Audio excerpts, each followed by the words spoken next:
ಚೆಂಡು ತೆಗೆದು ಇದೇ ಈ ನನ್ನ ಬಂಧುಕಿನಂದಾವಣಿ ಇದೆಯನ್ನು ಸೇರಿ ಬಿಸಿ ರಕ್ತ ಬಸಿದ ಹಸಿರು ನನ್ನ ಒಡಲನ್ನು ತುಂಬಿಸಿಕೊಳ್ಳದಿದ್ದರೆ ನನ್ನ ಹೆಸರು ಕೆಟಿ ಪಾಟೀಲನೇ ಅಲ್ಲ.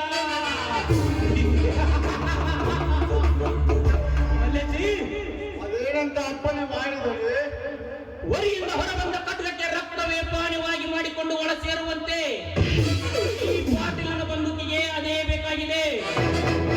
ಸೇಡು ಸೇಡು ನನ್ನ ಎಂದು ನನ್ನ ಒಡಲೊಳಗೆ ಒದರಿ ಹೇಳುತ್ತಿದೆ, ರಕ್ತ ಕುಡಿಯುವ ರಾಕ್ಷಸ ನೀನಾಗು ಎಂದು. ಅದಕ್ಕೆ ಮಲ್ಲೆಸಿ ಈ ನಾಡಿನ ಬೆಳೆದ ಬಕಪಕ್ಷಿಗಳನ್ನೆಲ್ಲ ನಮ್ಮ ಬಲೆಗೆ ಬೀಳಿಸಲೇಬೇಕಾಗಿದೆ. ಆಯ್ತು ಗಡಿ ಆಯ್ತು. ಸರಿ, ಈ ಕಾಮರಾಜ ಗೌಡನ ಅಡಿಯ ಹುಡಿಯಾಗಿ ಯಾವನ್ನು ಬದುಕಬಾರದೆಂದು ನುಡಿವನು, ಮೊದಲು ಅವನ ಅಡಿಯನ್ನು ಕಡಿದು ಹಾಕಿ ನನ್ನ ಮನಃಶಾಂತಿ ಮಾಡು. ಹಂತ ಹಂತವಾಗಿ ನನ್ನ ಒಂದೊಂದು ಕಾರ್ಯಗಳನ್ನು ಸಫಲ ಮಾಡುತ್ತಾ ಹೋಗು. ಅನಂತರ ನಾನಾಗುವೆ ಈ ನಾಡಿನ ಸಂಪತ್ತಿಗೆ ಒಡೆಯ.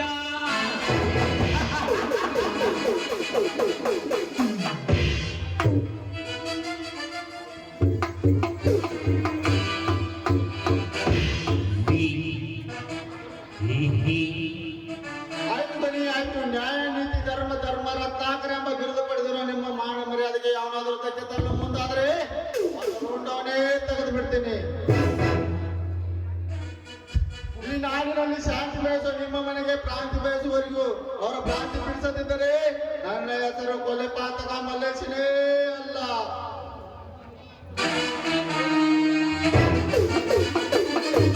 ಬನ್ನಿ, ದೊಡ್ಡ ದನಿಯರಿಗೆ ಶಾಂತಿ ಹೇಳೋಣ. ಹೌದು, ನಡಿ. ಮುಂದೆ ನನ್ನ ಆವೇಶಕ್ಕೆ ಅವರ ಮಾಂಸವೇ ಎಡಿ. ಬಾ ಹೋಗೋಣ.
ಪಾಟೀಲರೆಂಬ ದರ್ಪದಿಂದ ಸರ್ಪದಂತೆ ಹಿಡಿಯೆತ್ತಿ ಮೆರೆಯುವ ದರ್ಬಾರಕ್ಕೆ ನಾ ಸರ್ದಾರನಾಗಬೇಕಾದ್ರೆ ಅವರು ಹೇಳಿದಂತೆ ನಾ ಕೇಳಲೇಬೇಕು.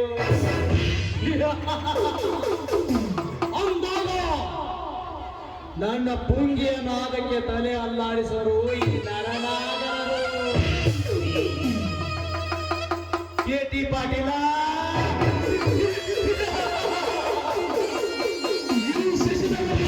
ನಿನಗೆ ಅಂತೂ ಅರ್ಥವಾಗುತ್ತದೆಯೋ?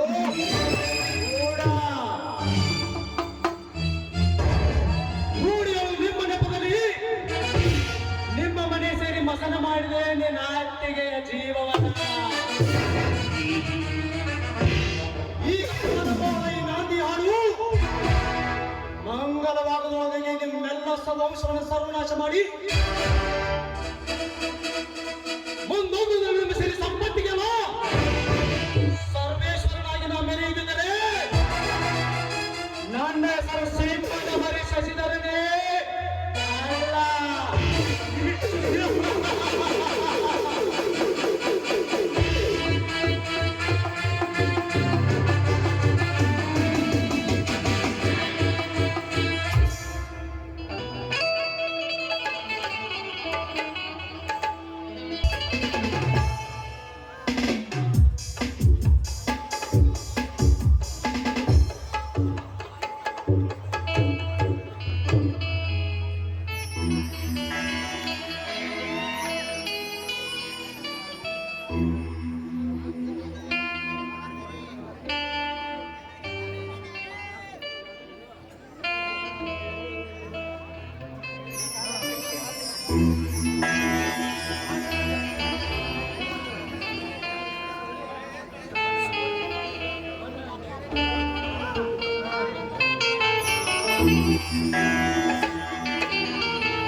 ತಾಯಿ ಕರುಣಾಮಯಿ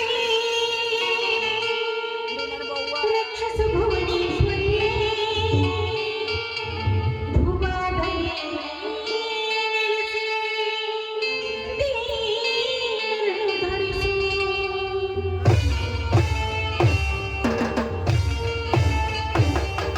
ತಾಯಿ ಕರುಣಾಮಯಿ ರಕ್ಷಸು ಭುವನೇಶ್ವರಿ ತಾಯಿ ಕರುಣಾಮಯಿ ರಕ್ಷಸು ಭುವನೇಶ್ವರಿ ಭುವಾದಯೇ ದೀನರನ್ನು ಧರಿಸು. ಭುವಾದಯೇ ದೀನರನ್ನು ಧರಿಸು. ತಾಯಿ ಕರುಣಾಮಯಿ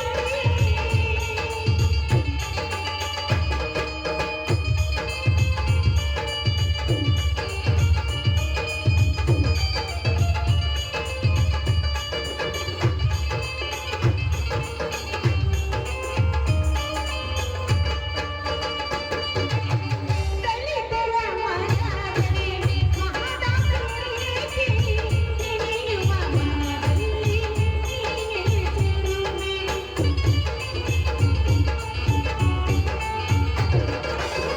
ದಲಿತರ ಮನದಲ್ಲಿ ಮಹದಾಸೆಗೆ ನೆನೆಯುವ ಮನದಲ್ಲಿ ನೆಲೆಸಿರುವೆ. ನೀನು ನನ್ನ ಮರಿ ರಕ್ಷಿಸು ಭುವನೇಶ್ವರಿ ನೀನು ನನ್ನ ಮರಿ ರಕ್ಷಿಸು ಭುವನೇಶ್ವರಿ ಭುವದಲ್ಲಿ ನೆಲೆಸಿ ಧರಿಸು. ಭುವದಲ್ಲಿ ನೆಲೆಸಿ ಧರಿಸು.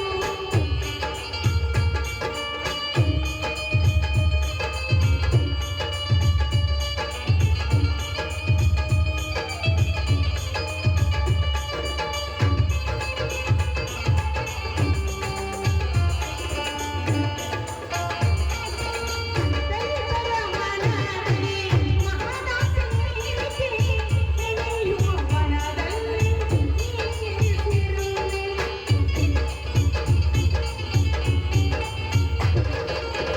ದಲಿತರ ಮನದಲ್ಲಿ ಮಹದಾಸೆಗೆ ನೆನೆಯುವ ಮನದಲ್ಲಿ ನೆಲೆಸಿರುವೆ.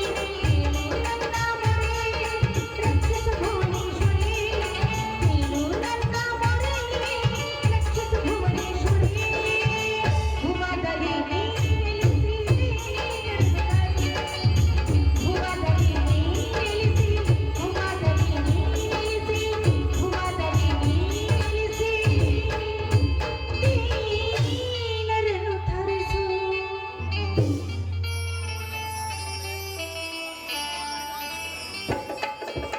ಅಮ್ಮ ತಾಯಿ ಭುವನೇಶ್ವರಿ ಹರಿಯ ಅವತಾರದಲ್ಲಿ 10 ಅವತಾರದಲ್ಲಿ ತಾಳಿ 11ನೇ ಅವತಾರದಲ್ಲಿ ಜನಿಸಿ ಬಂದಿರುವೆ ನೀನು ಮಹಾತಾಯಿ ನೀನು.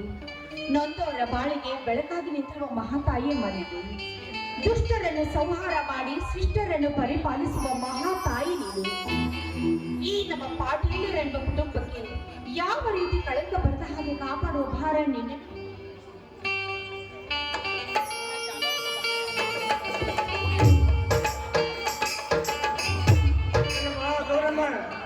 ದುರ್ಗಾ ಮಾತೆ ಪೂಜೆ ಮುಗಿಯುತ್ತೇನಮ್ಮ? ಮುಗೀತು ಮವ. ನಿಮ್ಮ ಶಿವನ ಪೂಜೆ ಮುಗಿದ ತಕ್ಷಣ ನಾನು ಕೂಡ ಈ ಪೂಜೆ ಮಾಡಿದ್ದೇನೆ. ಇದಕ್ಕೂ ಪ್ರಸಾದ.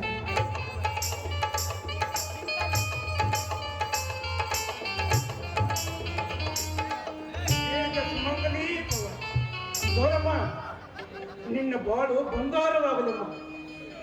ನಿನ್ನಿಂದಲೇ ಈ ಮನೆ ಧರ್ಮದ ಜ್ಯೋತಿ ಬೆಳಲಿ ತಾಯಿ, ಧರ್ಮದ ಜ್ಯೋತಿ ಬೆಳಲಿ. ಅದಕ್ಕೆಲ್ಲ ನಿಮ್ಮ ಆಶೀರ್ವಾದ ಹಾಗೂ ಆ ದೇವರ ಆಶೀರ್ವಾದ ಬೇಕು ಮಾವ. ಹಿಂದಿನದೆಲ್ಲ ಮರೆಯೋದಕ್ಕೆ ಹಾಗೆ ಹೇಗೆ ಸಾಧ್ಯ? ಅಕ್ಕ ಇದ್ದಿದ್ರೆ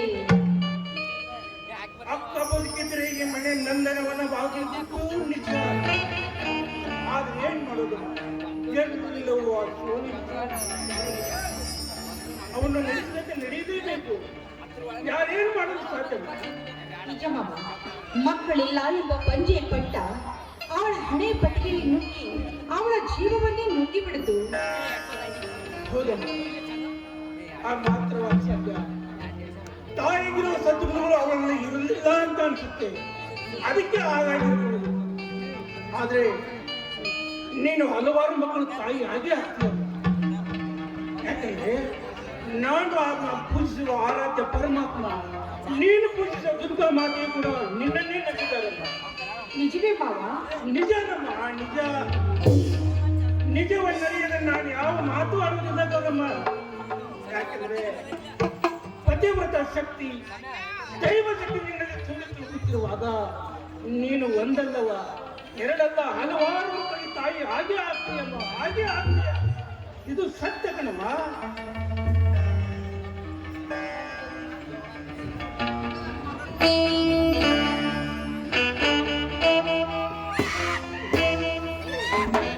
ಬಾ ಶಿವರಾಯ, ಬಾ. ಎಲ್ಲೋ ನೀನಪ್ಪ ಎಷ್ಟೊತ್ತು? ಅಪ್ಪಾಜಿ, ಮೊನ್ನೆ ನಡೆದ ಬೆಳಗಾವಿ ಜಿಲ್ಲಾ ರಾಯಬಾಗ ತಾಲೂಕಿನ ಮೈಲಹೊಂಡದಲ್ಲಿ ಮಾರುತಿ ಕಾರ್ತಿಕೋತ್ಸವದ ನಿಮಿತ್ತವಾಗಿ ಹಮ್ಮಿಕೊಂಡಂತಹ ಟಗರಿನ ಕಾಳಗದಲ್ಲಿ ನಾನು ಸಾಕಿದ ಲಕ್ಷ್ಮಣಾಯಂಬ ಟಗರು ಪ್ರಥಮ ಸ್ಥಾನದಲ್ಲಿ ಬಂದು 25,000 ಬಹುಮಾನ ಪಡೆದುಕೊಳ್ಳೋದಷ್ಟೇ ಅಲ್ಲದೆ ಈ ಬೆಳ್ಳಿಯ ಬಹುಮಾನವನ್ನು ಕೂಡ ಕೊಟ್ಟರು. ಅಪ್ಪ, ನನಗೆ ಆಶೀರ್ವಾದ ಮಾಡಿ.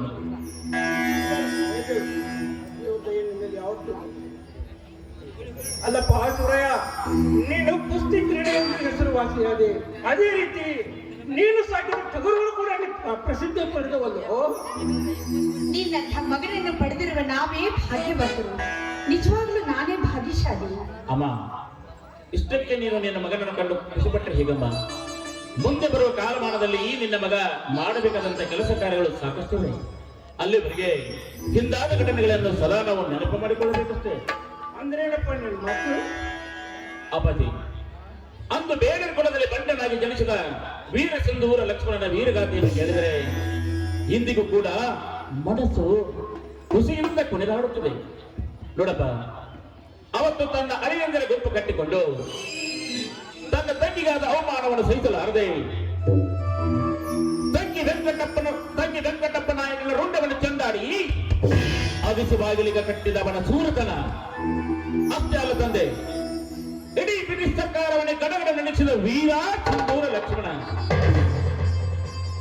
ಬಡವರ ಗೋಣ ಬೆರೆದು ಸತ್ತಿನ ಶ್ರೀಮಂತನೆಂದು ಅಟ್ಟಹಾಸದಿಂದ ಮೆರೆಯುತ್ತಿರುವ ಎಷ್ಟೋ ಶ್ರೀಮಂತರ ಆಸ್ತಿಯನ್ನು ಕಸಿದುಕೊಂಡು ನೊಂದು ಬೆಂದು ಬಾಡಿ ಹೋಗುತ್ತಿರುವ ಬಡವರ ಕಣ್ಣೀರು ಒರೆಸಲಿಕ್ಕೆ ಸಹಾಯ ಮಾಡಿದಂತ ಅವರ ಸೂರತನ ಮೆಚ್ಚಲೇಬೇಕಪ್ಪ, ಮೆಚ್ಚಲೇಬೇಕು. ಎಂತ ರೋಷ ಕಣಪ್ಪ, ಎಂತ ರೋಷ. ಅಪ್ಪಾಜಿ, ದೇಶ, ನಾಡು, ನುಡಿ, ಸಂಸ್ಕೃತಿ, ಭಾಷೆ ಅಂತ ಬಂದಾಗ ರೋಷ ಸಹಜವಾಗಲೇ ಉಕ್ಕಬೇಕು. ದೇಶ ನಮಗೇನು ಕಟ್ಟಿದ್ದು ಅನ್ನೋದಕ್ಕಿಂತ ದೇಶಕ್ಕಾಗಿ ನಾವೇನು ಮಾಡಿದ್ವಿ ಅಂತ ವಿಚಾರ ಮಾಡಬೇಕು. ಅವತ್ತು ಕಿತ್ತೂರು ನಾಡಿನಲ್ಲಿ ವೀರರಾಣಿ ಚೆನ್ನಮ್ಮನ ಬಲಗೈ ಭಟ್ಟನಾದಂತ ಕ್ರಾಂತಿವೀರ ಸಂಗೊಳ್ಳಿ ರಾಯಣ್ಣ ತನ್ನ ತಾಯಿಯ ರಕ್ಷಣೆಗಾಗಿ, ನಾಡ ರಕ್ಷಣೆಗಾಗಿ ತನ್ನ ಪ್ರಾಣವನ್ನೇ ಒತ್ತೆ ಇಟ್ಟ. ಮೊದಲ ನಡೆದ ಯುದ್ಧದಲ್ಲಿ ಚಾಪೆಯನ್ನು ತುಂಡಾಗಿ ಕತ್ತರಿಸಿ ಹಾಕಿ ಕಿತ್ತೂರಿಗೆ ಜಯವನ್ನು ತಂದಿಟ್ಟ. ಅಂತ ವೀರ ಸೂರ ಧೀರರ ನೆನಪು ಸದಾ ಮಾಡಿಕೊಳ್ಳಬೇಕು ನಾವು. ನಿಜ ಕಣಪ್ಪ, ನಿನ್ನ ಮಾತು ನಿಜ ಇದೆ. ಅಷ್ಟೇ ಅಲ್ಲ ಅಪ್ಪಾಜಿ, ಇಡೀ ಮಾನವ ಕುಲಕ್ಕೆ ಭಕ್ತಿ ರಸವನ್ನು ಹರಿಸಿ ಸಾಕ್ಷಾತ್ ಭಗವಂತನನ್ನೇ ಸಾಕ್ಷಾತ್ಕರಿಸಿಕೊಂಡಂತ ಅಣ್ಣ ಬಸವಣ್ಣ, ಅಕ್ಕ ಮಹಾದೇವಿ, ಏವರಲ್ಲಿ ಮಲ್ಲಮ್ಮ, ಕನಕದಾಸರು, ಕಾಳಿದಾಸರು, ಪುರಂದರದಾಸರು ಅಂತ ಮಹಾನ್ ವ್ಯಕ್ತಿಗಳ ನೆನಪು ನಮಗೆ ಆಗಬೇಕು. ಬುದ್ಧ ಯೇಸುನಂತ ಶಾಂತಿ ಪ್ರಿಯರ ನೆನಪು ನಮಗೆ ಬೇಕಪ್ಪ, ಬೇಕು. ಇದೆಲ್ಲ ಯಾವಾಗ ತಿಳ್ಕೊಂಡಿಯೋ ಶಿವರಾಯ, ಯಾವಾಗ ತಿಳ್ಕೊಂಡಿಯೋ? ಅಪ್ಪಾಜಿ, ಮಾನವನಾಗಿ ಹುಟ್ಟಿದ ಮೇಲೆ, ನಾವು ಈ ಭೂಮಿ ಮೇಲೆ ಬಂದ ಮೇಲೆ ನಾವೇನಾದರೂ ತಿಳಿದುಕೊಳ್ಳಲೇಬೇಕು, ಅದರಿಂದ ಏನಾದರೂ ಸಾಧಿಸಲೇಬೇಕು. ಆಗ ಮಾತ್ರ ನಾವು ಮುಂದೆ ಬರಲು ಸಾಧ್ಯ, ಈ ನಾಡನ್ನು ಕಟ್ಟಲು ಸಾಧ್ಯ. ಎಲ್ಲವನ್ನು ತಿಳಿದುಕೊಂಡ ಡಾಕ್ಟರ್ B.R. ಅಂಬೇಡ್ಕರ್ ಅವರು ಸಂವಿಧಾನವರೆಗೂ ಸಂವಿಧಾನ ಶಿಲ್ಪಿಯಾದರು. ಅಂತ ವೀರ ಸೂರ ಶಾಂತಿ ಪ್ರಿಯರ ನೆನಪು ಸದಾ ಬೇಕು ನಮಗೆ.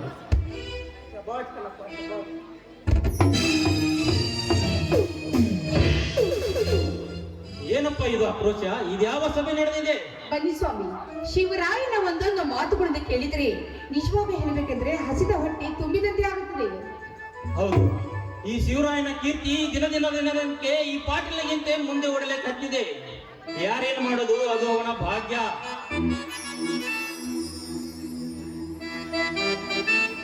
ಚಿಕ್ಕಪ್ಪ, ಅದು ತಮ್ಮ ಆಶೀರ್ವಾದ, ಆ ಭಗವಂತನ ಆಶೀರ್ವಾದ. ಹೀಗಿರ್ಬೇಕಾದ್ರೆ ಜಯ ನನ್ನದಾಗುವುದು ಮತ್ತೇನು ಸಾಧ್ಯ? ಇರಲಿ, ನಾವು ಈಗ ಬಂದ್ರೇನು? ಹೌದು, ಶಾಸಕರು ತಮ್ಮ ಸಾಧನೆ ಮೀಟಿಂಗ್ ಕರೆದಿದ್ದರು, ಅದಕ್ಕೆ ತಡವಾಯಿತು. ಹಾ ಇರಲಿ, ನಿನ್ನ ಕುರಿಕಾಯಿ ಕೆಲಸ ನೆಟ್ಟಗಿರಲಿ. ನೀನು ಕುಸ್ತಿಗಾಗಿ ಹೋದರೂ, ಟಗರಿನ ಕಣಕ್ಕೆ ಹೋದರೂ ನನ್ನ ಅಪ್ಪನ ಪಡೆದುಕೊಂಡು ಹೋಗಬೇಕು ಗೊತ್ತಾ? ಆಗಲಿ ಚಿಕ್ಕಪ್ಪ, ಇದು ತಮ್ಮ ಆಶೀರ್ವಾದ ಅಂತ ತಿಳಿದುಕೊಂಡು ನಾನು ಎಲ್ಲೇ ಹೋಗಲಿ, ಯಾವ ಕೆಲಸವನ್ನು ಮಾಡಲಿ, ತಮ್ಮ ಮಾತನ್ನ ಚಾಚು ತಪ್ಪದೆ ಪಾಲಿಸ್ತೀನಿ. ಆಗಬಹುದಾ?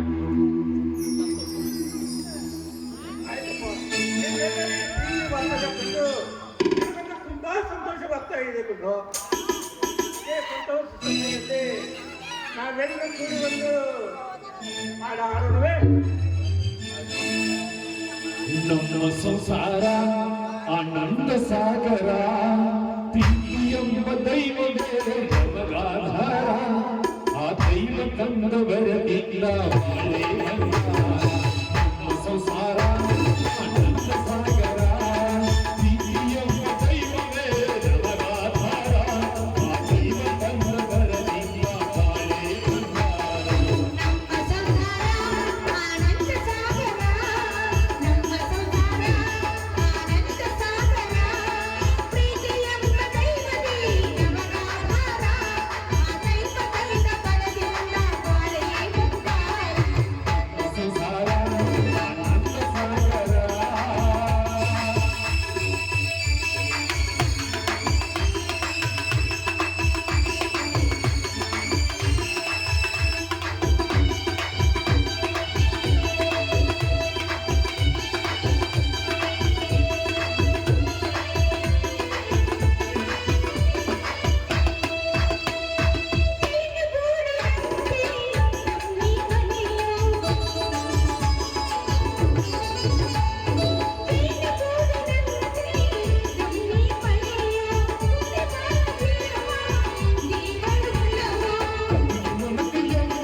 ಅಡಿಗೆ ಎಲ್ಲ ರೆಡಿ ಆಗಿದೆ, ಊಟ ಮಾಡುವಂತೆ.